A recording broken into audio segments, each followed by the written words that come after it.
Thank you for having me. I can see, yeah, you got the lights on and everything's going here. It's a balmy 73 degrees where I'm at. I don't know what the temperature is there in Des Moines, but we're sort of enjoying this warm period here after 7 and 8 inches of snow just a week ago, which was unusual for eastern North Carolina. So indeed, I hope you can hear me and everything's going good there. All right. I'm going to talk a little bit about managing yield, but probably most importantly, I'm going to talk about managing happy choices. You know what a happy choice is. That's when you've got a difficult decision to make. You go ahead and choose one of those choices, and in the end, you're going, gosh, I'm sure glad I made that choice. This is a time with the commodity prices the way they are and input costs as high as they are, that it's a time we're going to have to be making some happy choices here if we're going to stay in business. I talked to a farmer here in North Carolina. He farms over 3,000 acres of corn down here in some of the more productive soils of eastern North Carolina. He called me after Christmas and said, Doc, I've done my corn budget for 2025 and I'm losing $127,000. I got to do something to make a different choice here. And that's exactly what most farmers, I think, most corn farmers are facing this year is how to make a happy choice. Let me give you an example. Just for a side note, an example of a happy choice. I was in the grocery store with my wife this past weekend, and I was pushing the cart behind her. She had the grocery list and the coupons in her hand, and we turned the corner and went up the cereal aisle, and you got all that cereal stacked clear up toward the ceiling there. She reaches up and grabs a couple of boxes of cereal, throws them in the cart. And as I'm looking at that cereal in that cart, it's bran. It's got those little bran things that if you'd add milk, why, it looks like a gruel, tastes like a gruel anyway. And I'm looking at that stuff and I'm thinking, well, I'm the only one who eats cereal in our house. And I ought to be able to make the choice of which cereal I want. So I said, Hun, why did you pick those two boxes? And her reply was, I got coupons.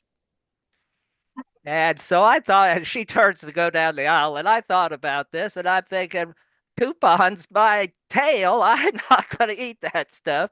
So I reach up to grab my favorite box of cereal. About that time, she turns around. She says, what are you doing? And I think about it for a second and I say, I'm just straightening the box on this shelf here. So that was a happy choice that I made right there. So that's the kind of thing we're going to try to pursue here is talk a little bit about making some happy choices here this coming year. I think there are two things we talk about high yield, two things we really have to focus on in corn. First one is we have to start with a positive feedback loop to plant growth, root growth, and rapid development of those leaves. That is critical to having high yields in corn. And I don't care whether you're in Iowa or North Carolina on some of these sandy soils or Iowa on some of those deep lush soils, you've got to start with this positive feed because roots are really where it's at. We got to get as much water and nutrients through that crop if we're going to achieve yields up over 400 bushels or greater, like David Hooler, Randy Dowdy, or some of these guys on Ag PhD do. This is what I'm talking about right here. This little picture is what I'm talking about when I talk about a positive feedback loop. Because that corn right there is the same hybrid. Those are plots that we planted. You can see they're sort of in a random pattern through there. That corn's the same hybrid. It's planted on the same day. It actually has the same amount of fertilizer on each and every one of those plots. Now, yes, as you might suspect, I applied the fertilizer just a slight different. On these plots that I'm right in front of here that are short and showing some nitrogen stress, why we broadcast the nitrogen over the surface. Now, we got a rain after we did so it should have gotten down in the root zone. But you can see that those plants are struggling. These plants right by my head here, those we put abandoned fertilized starter fertilizer by. Those got quick uptake of nutrients and it changed the whole course of that plant growth and development. Our goal, our goal here is these first five nodal roots. Those are the key root system to a corn plant. Those first 5 nodal roots develop by the time the plant reaches V5. By that time, most of that nodal root mass has been determined. So we have to start early to get this positive feedback loop established. And when I say positive feedback loop, what am I talking about? I'm talking about that little seedling, that root comes out and immediately it finds the concentration of fertilizer, nitrogen, phosphorus, potassium. In North Carolina, we have to add a little zinc, sometimes some sulfur because of these sandy soils. It's got to find the right amount of nutrients that it starts cell division such that those roots grow faster. They find more nutrients. They go more through more cell division, not just in the roots, but also in the top of the plant above ground. And now you're off on this positive feedback loop. Whereas if they don't find the nutrients right away, they struggle along. That slow growth finally finds some nutrients. It grows a little bit. It's always behind. And that's what makes the difference between that growth that you see in this picture here. So, how do we achieve this positive feedback loop? What are the key elements that are critical to manage in order to achieve this positive feedback loop? Well, these are the 6 right here. I have to manage the soil environment in which the seed is being placed. I have to manage that environment. It's got to be the right temperature, the right moisture levels, the right conditions as far as biological substrates in the soil, the right nutrients. And also, you're managing the hybrid. The bigger of the hybrid has to do with this seeding depth. For those no-till growers, that particularly I see this often in North Carolina on a no-till acres, that's a difficult one to manage because you have residue that's interfering with your seeding operation, and you've got to work on managing your seeding depth. Nutrient availability. This is one I just talked about. The rapid, quick availability, the right blend and ratio of nutrients. I've spoken about nutrient ratios in meetings before. Many people say, oh, there isn't such a thing. Well, there is. There's a ratio. The right ratio of potassium to zinc is 30 to 1. The right ratio of calcium to magnesium, depending on your CEC, can be 3 to 1 to as much as 7 to 1. So the right ratio of nutrients, the weed control and pest control. These are the 6 things that we have to manage if we're going to get this positive feedback loop. What we're trying to do is what I call the 5th R. You guys know what those first 4 R's are when you talk about fertilizer.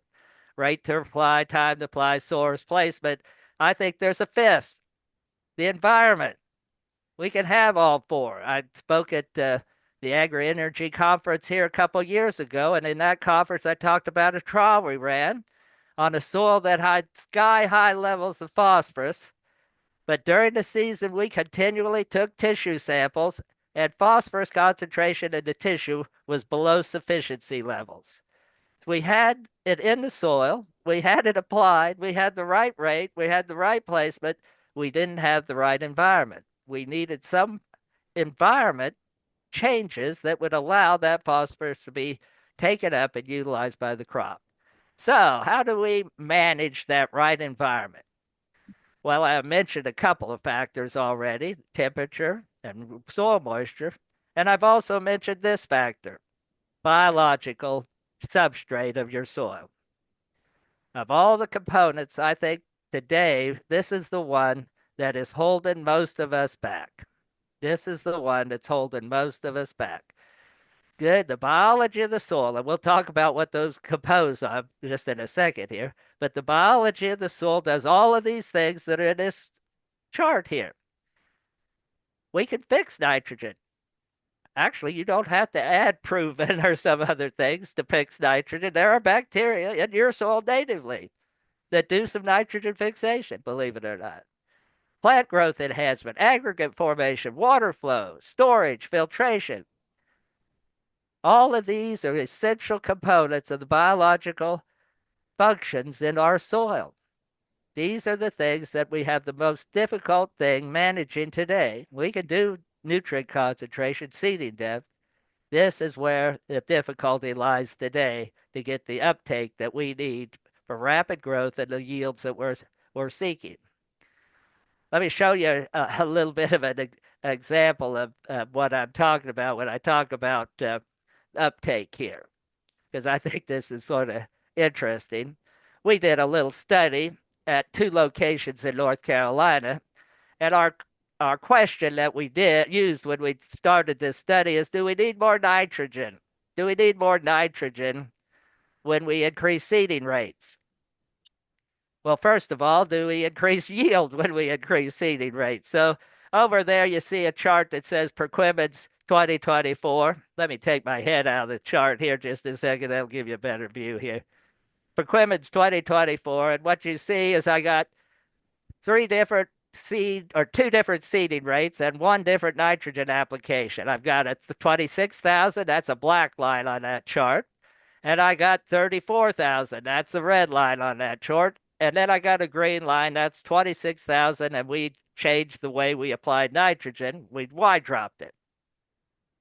Now, I increased yield there, didn't I? Went from about 215, 20 bushels average across nitrogen rates there to 200, over 250 bushel average across nitrogen rates. I'm basically increasing nitrogen or yield by 30 to 40 bushels to the acre.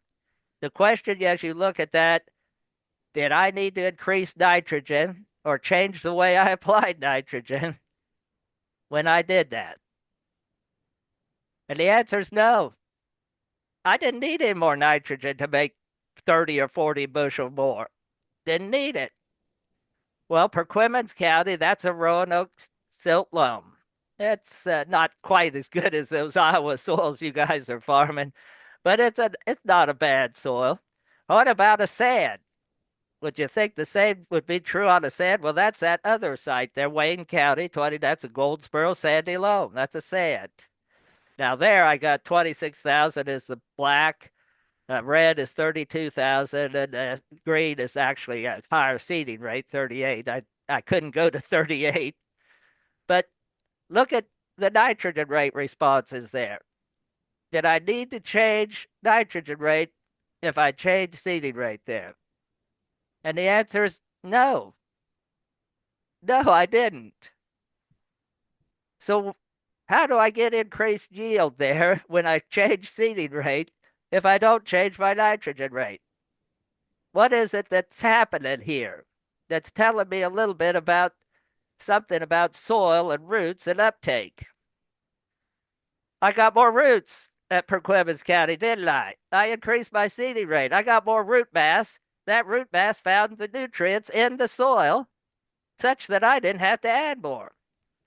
That's our goal here. Now, I'm trying seeding rate to achieve this goal. I'm going to talk about a different method of achieving this goal. I've got to get more of those nutrients out of my soil. And how do I do it? I've got to improve uptake. And in the case here, I'm increasing root mass by increasing plant density. All right, let's talk about the biology that I want to focus on here today that is so important in this uptake function. There's 6 different categories here. Everything from the lower, higher end or lower end, depends on how you want to look at them. The bacteria, the fungi, all the way to the higher end or, biology, the earthworms and the arthropods. And actually, the ones that are most important on this chart are those right there at the low end, the bacteria and the fungi, because they actually act as food sources for some of these higher level biology that we have. So when we got plenty of the bacteria and fungi, good, beneficial, functioning bacteria and fungi, why then that's going to increase the number of arthropods and earthworms and other higher level biology that we have in our soil. So what are important about bacteria? Here are some of the beneficial bacteria that I'm talking about here. Nitrogen fixing bacteria. I mentioned they are present in some degree in your soil. There's nitrifying bacteria. We know all about those. We know all about the denitrifying bacteria, how we can lose nitrogen under saturated conditions. The Lynchiformes that decompose residues, the florentians, the antifungal activity, and all of these things that go in the soil. How about the fungal organisms? Well, most of the beneficial fungal organisms in our soil are arbuscular mycorrhiza. They influence nutrient uptake. You can sort of see this picture I've got there where something looks like it's growing out of that root. Well, that's the avascular mycorrhiza. They actually inhibit the root or infest the tissues of the root, and they grow and extend the function of that root hair or that root uh, system to reach more nutrients. So these are the things that are most critical when we talk about functioning biology in our soils here. Tony Benn, I like this. I used it a couple of years ago. It's been this study. I think is what is it, 19 or 2017 or 18? I think is when this study came out. Tony Benn over at Purdue University. He's that black bar is AM. That's a avascular mycorrhiza. So he's got some avascular mycorrhiza there, and then he's got some non-avascular mycorrhiza plants. And he's looking at leaf wetness. That's a graph there that says leaf RWC, and he's looking at root protein concentration. So you see the DS there is in drought conditions. So that's drought stressed conditions. That's what DS stands for. And WW is well watered. And under drought conditions, look at the difference in the leaf moisture in the plant and the root uh, protein concentration, indicating the function of a vascular mycorrhiza in improving the uptake, particularly of water, in these plants. So what's wrong with our soil biology? Why are we talking about it all of a sudden? Why do many farmers that I talk to across the country say, well, I don't think my soil's as productive as it used to be. I'm having to put more fertilizer on, or I'm having to put more management into my system, more attention to details like micronutrients or pH. Why is that happening? Well, it's happening because we're eroding the beneficial microbial action of our soil. We're doing tillage in the past. Now, many of us have turned to cover crops and other ways of trying to restore biology, which is a good choice to make, a happy choice to make. But in the past, we've used tillage or certain chemicals, and they have reduced beneficial biology. The loss of biology correlates to the loss of carbon in our soil, which is the primary food source for many of these organisms, bacteria and fungi, such that as we lose that beneficial biology, why all of a sudden we start to see we lose soil aggregation, we get soil puddling. As we get rainfall, those soils become saturated earlier. Anaerobic conditions kills off some of these beneficial organisms, such that we're in this terrible feedback loop. We lose biology, that loses soil aggregation. We lose more biology, we lose more soil aggregation. It's a vicious cycle. And that's the cycle that we've been in many of our situations on farms today. And we're trying to turn that around by adding more carbon to these soils, by improving that root mass and getting back into beneficial biology. So, how can we solve this issue? How can we approach getting this positive feedback loop and improving nutrient uptake? Well, there's two ways that we go about it today. The first way is the traditional way. We start with fertilizer, phosphorus, starter fertilizer, nitrogen, or blend of nitrogen, phosphorus fertilizers as starter materials to try to get root mass established and start this positive feedback loop. Well, how does that work? Well, here's how it works in North Carolina. I mean, it can do the job. Here's no starter here. This is a check plot I'm standing by. That corn doesn't look bad. Fairly good color to that corn. Good stand there. And as I dug up a plant there, you can see those first 5 nodal root systems look like they're growing actively. Nice white, healthy roots on that plant right there. So, what if we added some starter fertilizer? Well, there's what looks like, right? In fact, it's that plot right down from the one we just looked at. Again, this is a sandy loam soil, but it has high levels of nutrients. If you looked at the soil test on this site, you would say, I got plenty of phosphorus, plenty of potassium. So here's 10-20-7-0, starter fertilizer, 10 gallons. I've increased the plant color increase plant size. And as you look at that white board where I place those two plants, the non-starter check and the starter fertilizer plant, you see I've got more root mass developed on that plant. So indeed, starter fertilizer will work. We could even use lower rates than 10 gallons. I've got a 624-6 at 3 gallons an in-furrow application, or a product called Black Label Zinc. It's got some full humic acid in it. So you can see that all of those choices there increased yield fairly significantly, in fact, very, very widely on this field that had good fertility. What other options, though, do we have? That's the, when you talk about this right here, yeah, I can make some money even today, even at today's price for 1027.0. The today's price at 10 gallons of a 1027.0 is fairly close to $35, $36 an acre. That's what it's costing me to do that. So if I can make 40 bushels there, which 40 or 50 bushels there, sure. The problem is I can't always do that, can I? That's a I could do this maybe once out of every 20 tries. Most of the time, I could get anywhere from 7 to 10 bushels out of a starter, but it's rare that I get 40 or 50 bushels. And right now, today, 7 bushels of corn at $5. If you're in North Carolina, we could get some $5 corn someplace. I think the Board of Trade was over 5 here. Now it's dropped back a little bit yesterday. But if it's $5, $35, well, you're just basically breaking even. You spent $35 for starter fertilizer and you got $35 back. Well, that's not a good way to make money in a farming business. So indeed, that's the problem with starter fertilizer. It's inconsistent in its response. Well, here's a different way of going about this nutrient uptake and getting this positive feedback loop established, and that is increasing biological activity. Things like the myco-seed treatment. We've used this now, I think this is 6 or 7 years actually, where we've used myco-seed tox treatment.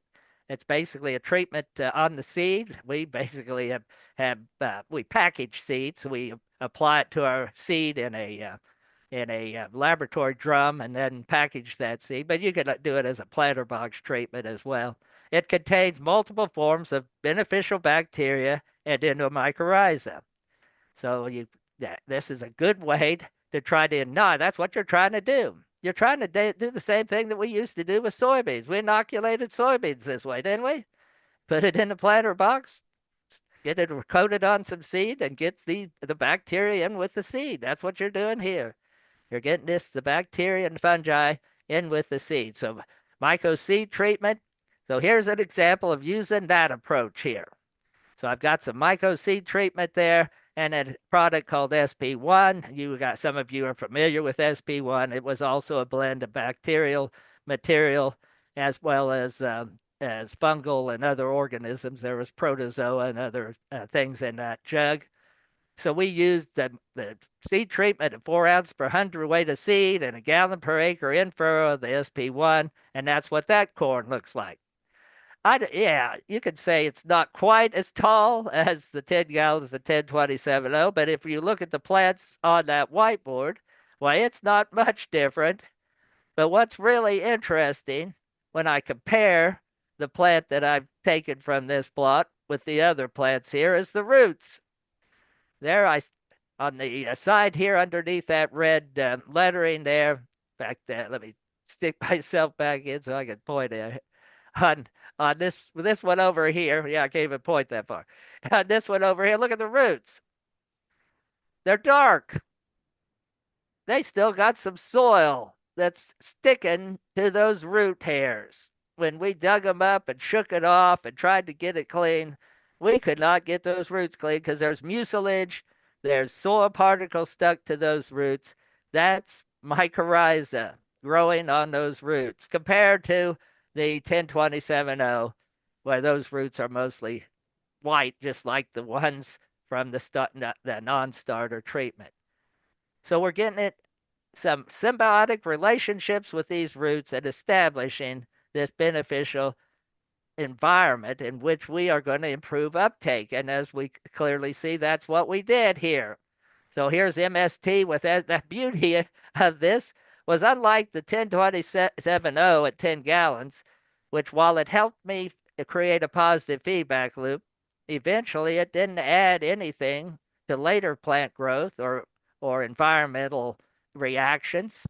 But what the MST and SP1 did was continue this beneficial association. Remember, we talk about some of those bacteria, like the Florentians, as having antifungal properties, such that they can actually help us avoid kernel rot. That's what you're seeing over there with those dark kernels. I've got some fusarium and kernel rot in this field.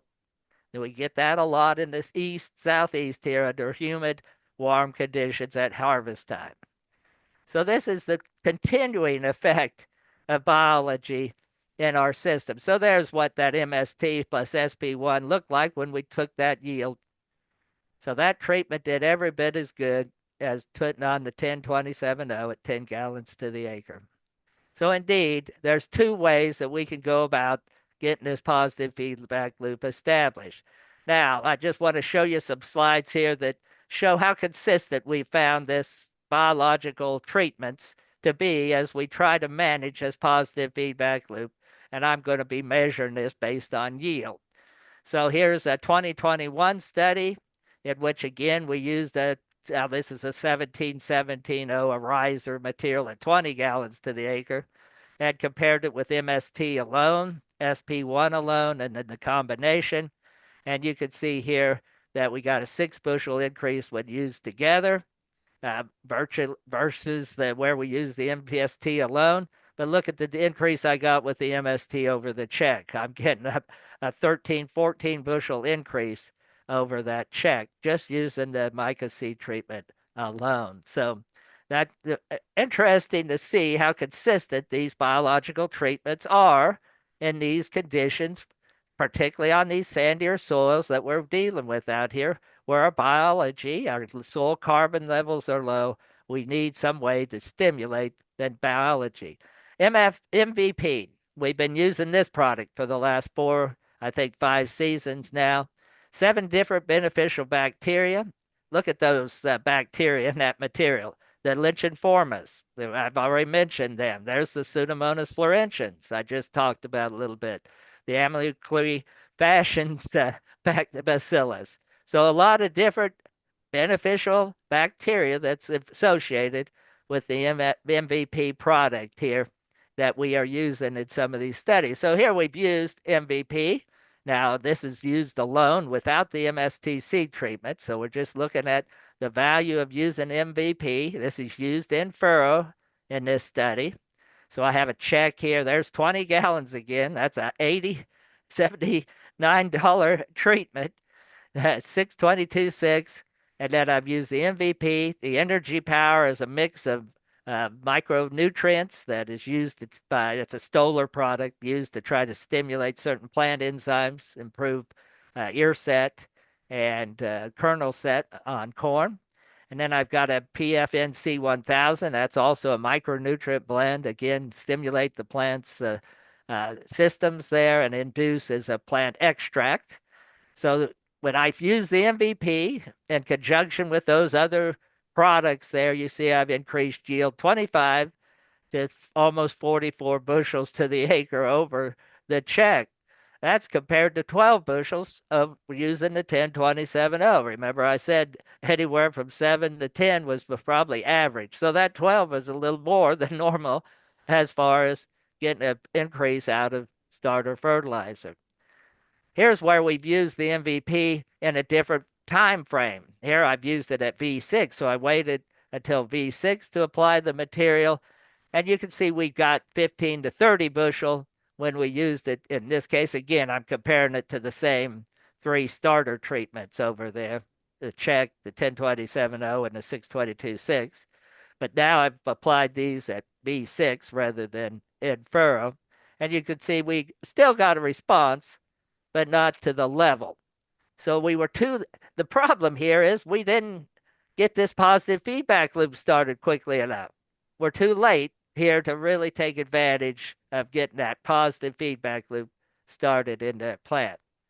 So here's another study we did in this past year, and here we've got a new product that I really was excited to test this year, and that's this Indo 24. It's a souped up MST with some, I think, some added components. And you can see I've got down at the bottom there just the Indo seed treatment alone compared to those other treatments there. In this case, the check and the 1027.0, I've got what, uh, 20, 23 bushel increase there with the 1027.0. With the Indo, I got 31.5 with the Indo alone. I got a 16 to 22 bushel increase when I use the MVP with either this plant extract or the micronutrients. So again, you can see the value of early of these biological treatments being used early, getting them into the furrow, getting them, uh, and really what we're talking about, this is the thing we found as we've worked with biological treatments here, is you're just inoculating. You have to have an environment that allows those bacteria and fungi to replicate, to form colonies. That just doesn't happen overnight. It takes a little time for those things to replicate, form large enough colonies to really be effective in the functions that we're asking them to do. And that's a problem in our soil. We've lost these colonies, and it takes time to develop the level of colonization that we'd like. And so the earlier we use these materials, the better off we are. And then here's the same thing, and now I'm using the Indos 24 seed treatment here, an untreated check. This this shows you what happens on the other end of the spectrum. The last slide we had decent yields. They weren't the top yields. We had a dry season in 2024, and in some parts of the state we had extensively devastating dry weather. Did that seed treatment work under those conditions? And you can see, indeed, we increased yield with the seed treatment or MVP when we used it, even in conditions where the corn didn't grow very well because of extensive dry weather. 13 bushel increase with the MVP, 10 bushel with the Indo 24. Would it help us to choose a different time in 2024? Well, here I've got it, the check here. I've got the MVP used at V9. I've got it used at in-furrow and V9, and then it used just at the in-furrow application. And you can see wherever I use the in-furrow application, I've got better yields, 29 to 30 bushel when used in-furrow.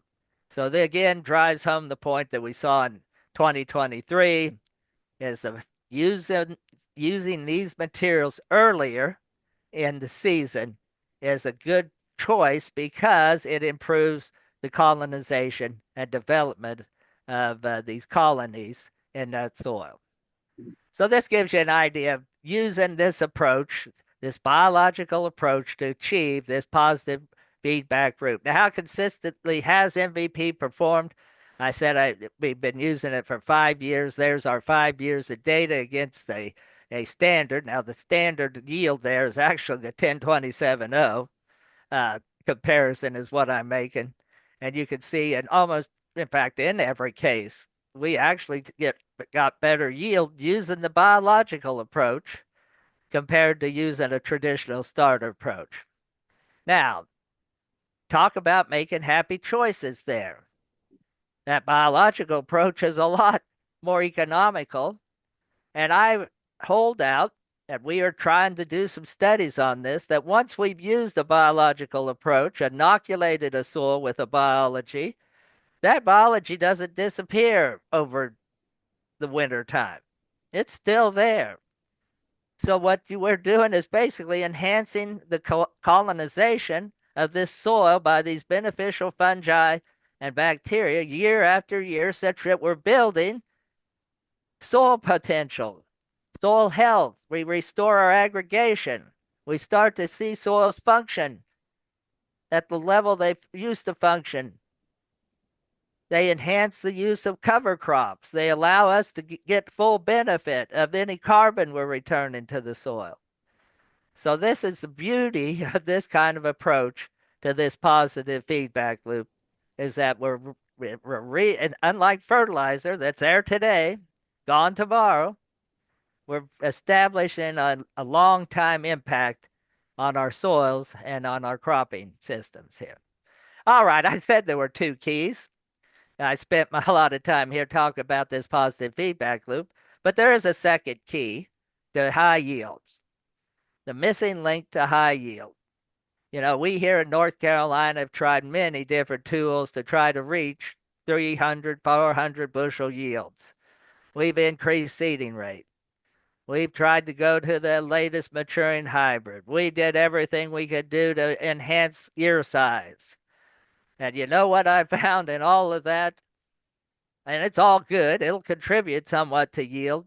But if you truly want the yields that David Hula gets, you truly want those high end yields, you better get your kernel weight down right. Because I've been to David Hula's farm several times. He's only an hour north of me here. And I've seen these 600 bushel fields that he harvests. And yes, he's got lots of ears there. He plants 50,000 plants, a little more. And those ears are nice size, but they're no bigger than ears that I have on plots that make 300 bushel here in North Carolina. But what's different about those ears is kernel weight. How does he put kernel weight on those ears? My ears, I need about 95,000, 105,000 seeds to fill a bushel basket. With David Hula's kernels, I only need 70,000 of those, and they're filling a bushel basket. So how do I get that kernel weight that allows me to get more out of every kernel that I get produced in that field? Well, that's a difficult thing to achieve. And we've done everything we could think of to achieve it. Increase potassium levels. We've added potassium. We put nitrogen on it, VT. We've actually done several nitrogen applications during the reproductive stage. And yes, you can increase leaf greenness, keep the plant green, but still difficult to get a big rise in kernel weight. So one of the things we found recently in trying to seek kernel weight is this thing I'm showing in this picture right over here. Using something that can, a biological additive to fix nitrogen from the atmosphere. So things like Proven 40 or Invita, or the data I'm going to show you here today is from Nutritia N.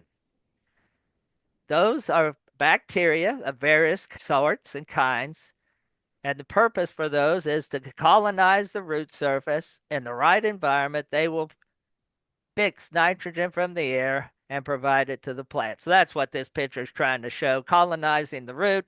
If you look at there, they show that blue line there. This is actually from Proven's website. But the blue line there shows the release of nitrogen from those bacteria. Now, I agree that there's possibility that they can release up to 2.5 pounds a day, because we've recorded something fairly similar. The problem that I have with this slide here is that I can never get it to release that early.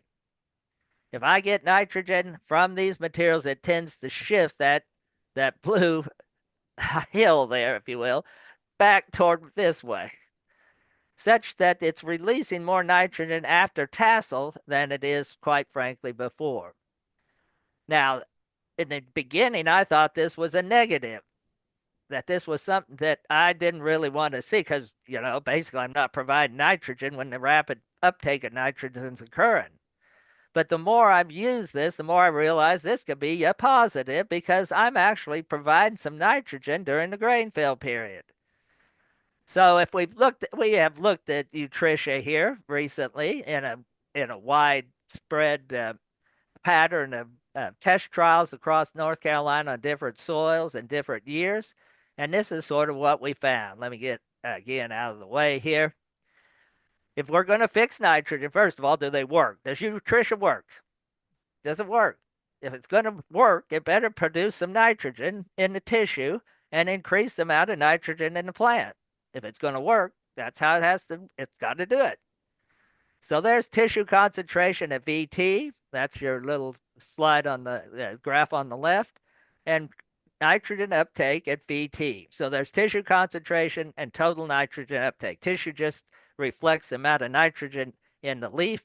Total nitrogen uptake is how much we actually measured in the above ground biomass of the plant. And you can see in both those cases, the significant difference between the check is Utrisha in. We're increasing tissue concentration. We are increasing nitrogen uptake. Now, I said our data showed that that increase in nitrogen provided by these bacteria was shifted to the right. It tends to occur after VT. Well, we've done this comparison. We did it at V5. That's right when we put Utrisha on B5. We did it at B9. We did it at B12. We then did it at R2. Anytime we've done it before VT, we got no difference in tissue concentration, no difference in nitrogen uptake. But when we did it at VT or R2 or R4, we had an increase in tissue concentration and nitrogen uptake. So that's why I say that curve just shifts to the right in most of these cases because it takes that long for these materials to colonize enough and achieve the conditions conducive to fixing nitrogen. So this is a good illustration of what we found with Utrisha. In many of our field trials, we put out different rates of nitrogen, and then we add either no Utrisha or we then put the Utrisha on. So here's a no Utrisha treatment. So 70 pounds, yeah, that's pretty low of nitrogen right there. The corn is yellow or starting to fire from the bottom. You can see it's yellow at the bottom. And you can see that we've tipped back. These ears had plenty of cob length, but we didn't get them pollinated. That's a nitrogen stress prior to pollination. Versus where we put 220 pounds, well, we had enough there at least to get most of that pollinated. Here's where we added Utrisha. So you can see the plants on the left at 70. They're not quite as green as the 220 pounds, but they're not terribly bad. And you can see how much better our kernel fill is with the Utrisha. So indeed, we see some differences in the field there. And indeed, they can contribute enough nitrogen to be effective at reducing the requirement for nitrogen. So here's a sandy loam in central coastal plain, North Carolina. The check there is 170 pounds. That's the economic optimum nitrogen rate there. And where we use Utrisha, the economic optimum rate fell to 127 pounds. So there's a good illustration that indeed they can reduce nitrogen rate. What is that? 30, 40, sometimes 50 pounds. Here's another case. This is on a loamy silt loam soil, 164. This is in the eastern part of North Carolina in the organic soils of the Tidewater region. 164 pounds down to 116 pounds. And I think I got enough. Yeah. Now, here's where the problem comes when you're counting on these as a way to replace you some nitrogen. That's sort of the way these are many times sold, as a way to replace nitrogen. And as I just showed you, there are times when they do that. The problem is they don't do it every time. So if I'm counting on getting my money back on them by replacing nitrogen, I can be disappointed at times. Here's Utrisha in 2023. It's the same field. All we did was plant corn on the same field 2 years in a row. 1 year I just put out 3 rates of nitrogen. In 24 I used 5. In 23 I had a significant difference in yield at the lower nitrogen rates, indicating I fixed some nitrogen there at 200, 220 bushels. 2024, again, my same yield level. But as you can see, there's no difference at all between the Utrisha and the check. Quite frankly, statistically speaking, why there is no difference in nitrogen yield at any of those nitrogen rates. And that's sort of the situation here. In 2024, it was drier. I had nitrogen in the soil. I didn't really need to fix any nitrogen. All I needed to do was take up nitrogen that was already there, and I was able to do that effectively, even at if I didn't apply any nitrogen at lay-by. Now, this did get 70 units at planting time, but I didn't apply any at lay-by. So you can see there that in some cases where I got effective root mass, like we just been talking about, why I don't need all that I'm not going to be able to use that nitrogen effect from this nutrition material. So why do I think these have a real place in producing high yield if they don't always give me ability to cut my nitrogen rates? It's kernel weight. Here's what we've seen, and we've seen it time and time again. This is an aerial image of plots here, and the ones circled in red are where we applied the Nutritia, and the ones in the white box there are where we were the check. And if you look at those, and maybe you have to look cross-eyed to see some of this, but to me it's fairly obvious. Why, they're greener in the red than they are. This is taken just, it's about R3, R4. We're just getting into dough stage here. So you can see that in the check, I'm starting to get some leaf firing. Whereas in the Nutritia, it's most of those plots, except maybe the little letters there, and I know you probably can't read them, but those are the actual nitrogen rates in those plots. Where the little 70, well, maybe I'm getting a little leaf firing there with the Nutritia, but for most of those, why, it's staying green. So I'm still fixing some nitrogen.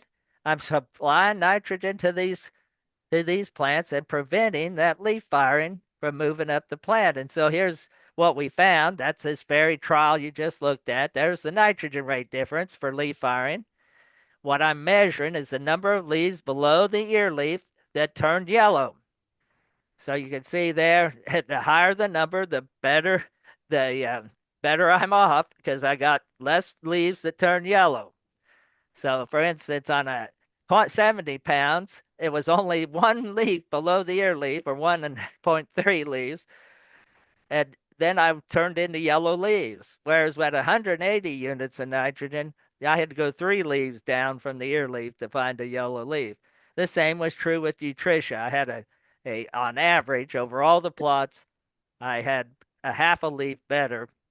So I was maintaining better nitrogen relationships by using this infixing bacteria in my system. And indeed, measured over all the trials that we did over 3 years, we increased with Nutritia in from 178 to 185 bushels.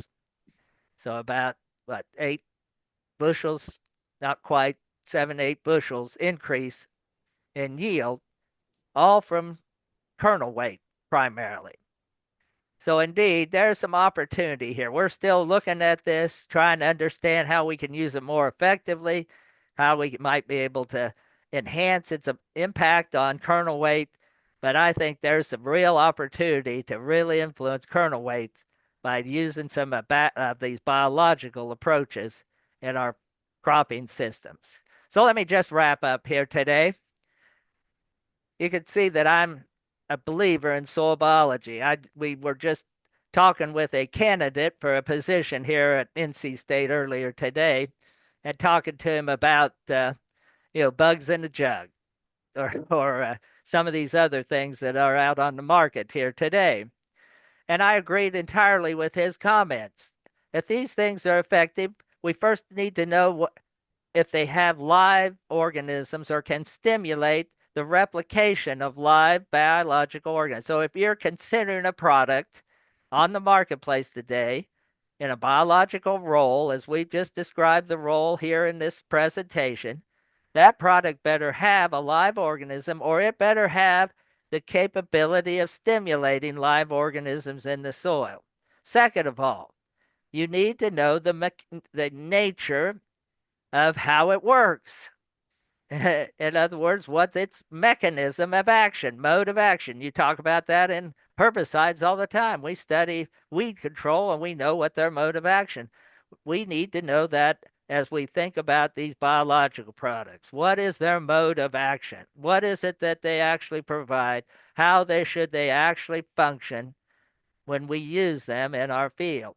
And that's why I've been talking about these products here, because we know what they provide. We know the organisms that they are in there, the live organisms that are in there, and we could see both in tissue as well as in the root colonization, the mode of action, how they function in the soil. So, indeed, improving soil biology can increase root mass. It improves nutrient uptake and starts that positive feedback loop. These can be happy choices here to make the right product that can provide that happy feedback loop at a cheap enough and economical cost. Yes, I can go out here every day of the week and get some response from 20 gallons of a 1027 or 1137 or a 6 whatever, but I can't afford it. Not in today's marketplace. But I can turn to biology and spend less money and get a more lasting effect by using effective products in this realm. I can increase soil tilth and health over long term. We have seen this. I've been working in a field in northern North Carolina, sandy old field. It was cotton for years after years, basically run down. That farmer wanted to plant corn on that field. And it was a disaster the first year he tried to plant corn on that field. So we came in there and we started using a biological approach. And now, I mean, his average yield the first 2 years was 90, 110 bushel. That was all we could get. Optimum seeding rate, optimum fertility that we could measure. We started using a biological approach there. And within 5 years, we were harvesting 190, 200 bushel corn, even in years and lower rainfall in that area. That's the difference a soil tilth and health can make. Increase water and nutrient uptake. That's it. The extending that root influence in the field, and finally, impacting yield. Impacting yield by impacting kernel weight later in the season when nutrient uptake tends to fall off as our roots mature and start to function less efficiently. We have the opportunity to increase uptake at a vital time there. I will take any questions if you have them here. Appreciate your attending to my words, and I hope I stimulated some thought there. Yes, thank you, Dr. Heiniger. We have questions for them. I will ask you one question. Can you elaborate on, I know, observations you've had in the past about lower crop temperatures during stressful times of the year, what difference you've seen there, and then how that impacts kind of final result in the crop? Yeah, that's a great question and very relevant to us here today. You know, you talk about climate change. I told a group of students the other day, I don't care whether you believe in it or don't believe it. The fact of the matter is that we are seeing increased global temperatures here lately. Now, I don't care what causes it. I want to care what fixes it. That's all I care about. So how do we fix this in corn? Corn, the optimum temperature, or what I call the maximum temperature for corn, is 95 degrees. That's the temperature at which corn goes backwards. So if you're at 95 degrees, your plant is using more energy than it's making. So how do we eliminate some of that high temperature stress? Not just in the daytime, but at nighttime as well. David Hula, I believe one of his stories that is never expressed for his success is that he lives on the James River. That river flows out of the mountains, the Appalachian Mountains, and comes down past Richmond, past his farm. And that water is cold. In the middle of summer, you can go out. You do not want to go swimming a lot in the James River. It's cold water. And in the evening, that cools down that valley that he's in beside that on that cornfield. So not only mitigating those high temperatures, but also the nighttime. The optimum nighttime temperature for corn is 75 degrees. I got to have it below 75. So how do we mitigate those temperatures? Well, in corn, it's water uptake. So we just showed you a sample of some things that particular endomycorrhizal fungi do. Is they enable the root to reach out and find more water, extract more water from the soil. So we measured it. We put some temperature sensors on the ear leaf of corn, and we measured the impact of using some endomycorrhiza on that cornfield, and we reduced corn canopy temperatures anywhere from 2 degrees to 4 degrees below the check treatment out there. And this was particularly, we've been looking at our high temperatures in the afternoon when we were doing this. We started looking at our nighttime temperatures and found we did the same thing at night. We reduced canopy temperatures at night with endomycorrhizal fungi treatments. And that's what really seems to be doing the work of improving the temperature relations, those endomycorrhizal treatments. But indeed, we can manage canopy temperature by using biology, some biological treatments in our canopy. And of course, as you might guess, those led to better yields at the end of the season. So, yes, that's a great question. That's another function that we are going to have to deal with or pay attention to is these temperatures, both high temperature in the daytime and optimum nighttime temperature. Thank you. Other questions? Somebody, this is called self-design. Yeah, Dean. What advice is he giving farmers to reduce budgets this year at the same time? Yeah, the question is, what advice are you giving farmers to reduce their budget, give them the best chance for success this year? Yes, that's a great question. Well, I'm starting, as we mentioned already in this presentation, with my starter for this positive feedback loop. I got to achieve it, but I can't afford 20 gallons of fertilizer, or maybe I can't even afford 5 gallons of fertilizer. So again, what I'm looking for are these economical planter box treatments like the MST or the Endo 24. I'm looking for a treatment in the range of $13 to $18 that can achieve that.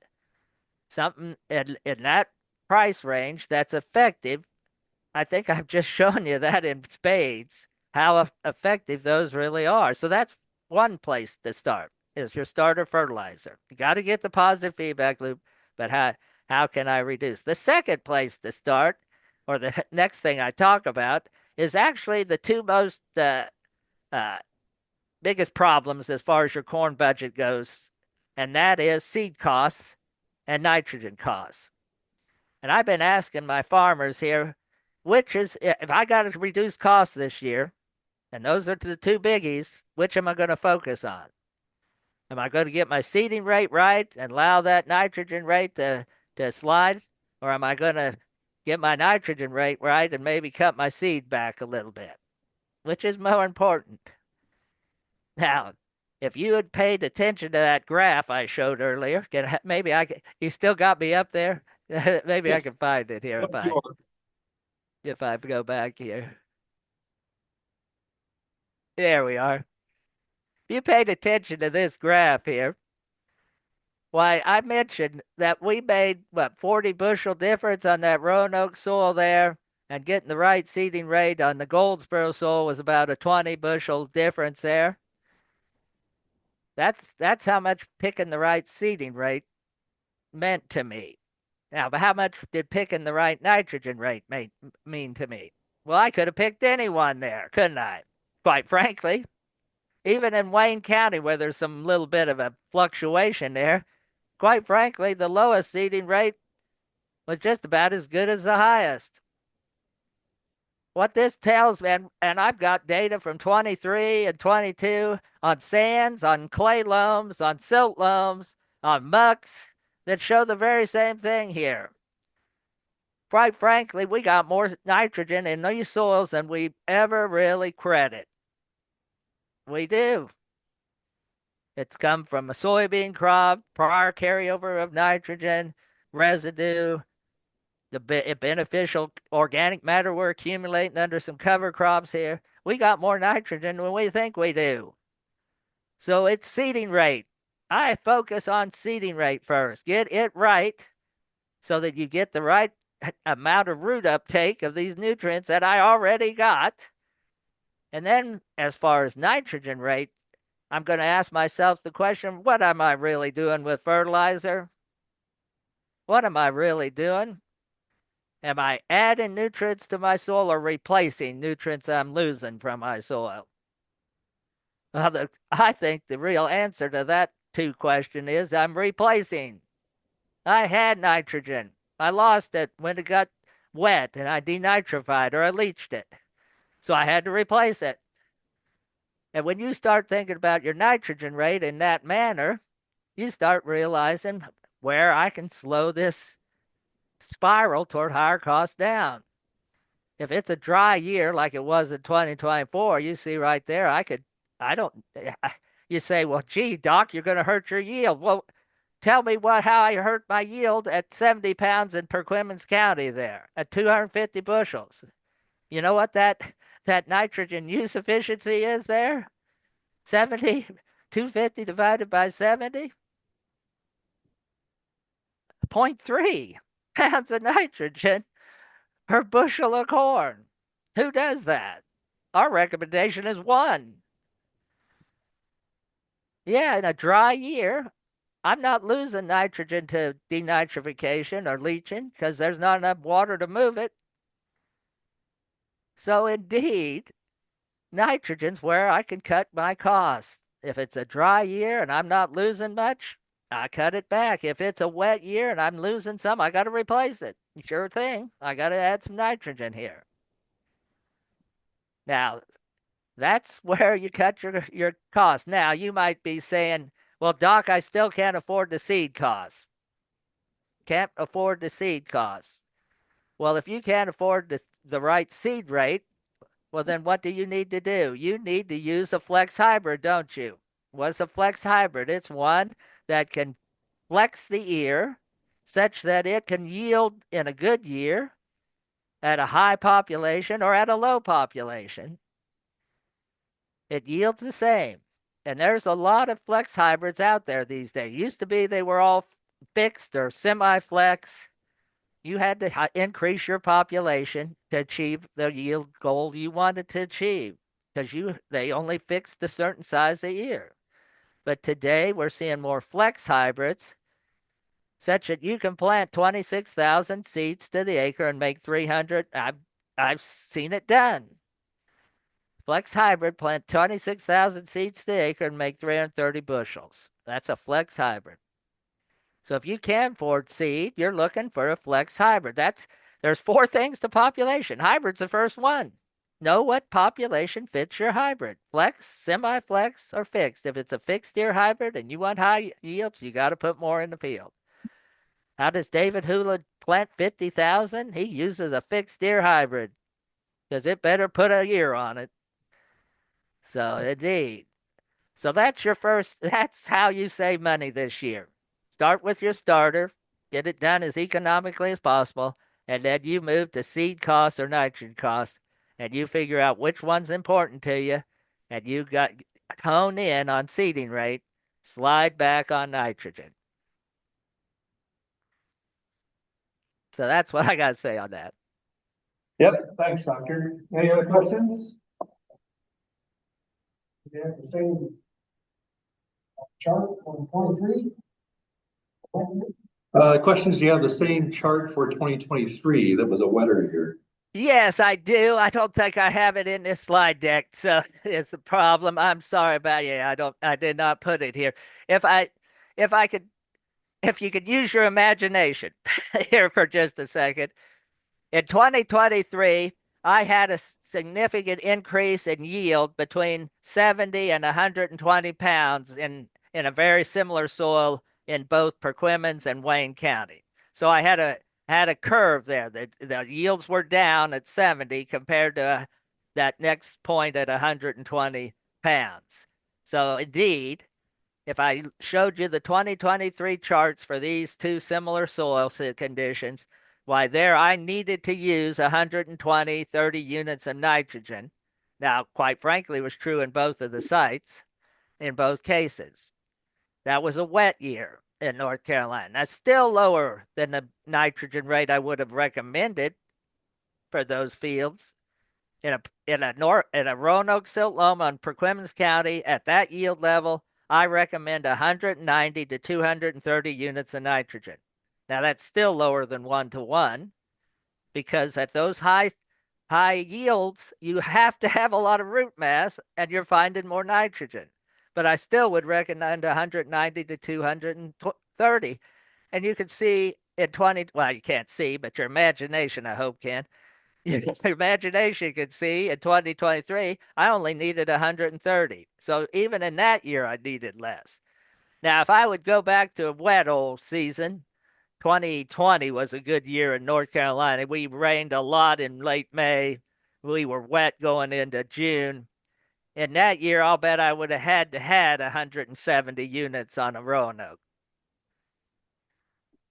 So indeed, I wish I should have thought about following with this question and added these other slides because I think there's a lot to learn from this concept of how the seeding rates respond to nitrogen and what it tells us about our soil's ability to supply nitrogen to our crop.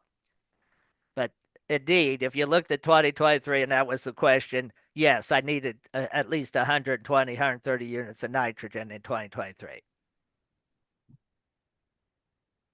Okay, thank you. Any other questions? Has he done any studies with organic production and the nitrogen from other crops like clovers and things like that? Sure. The question is, have you done any studies with organic or production that are utilizing cover crops to fix nitrogen? Yes, well, now these were not organic studies. Let me just caveat that right off the bat. But what we were doing was looking at cover crops and their capability of fixing nitrogen for corn. And this work was done on a clay loam. So again, just a set the conditions, the boundary conditions for what I'm going to describe. In one case, we were using hairy vetch as a thick cover. We were planting into the green cover and burning it down. In the other case, we were using a combination of rye, clover, and a little bit of vetch in a mix. And again, planting into a green cover and burning it down. And then we were measuring nitrogen responses in those two systems.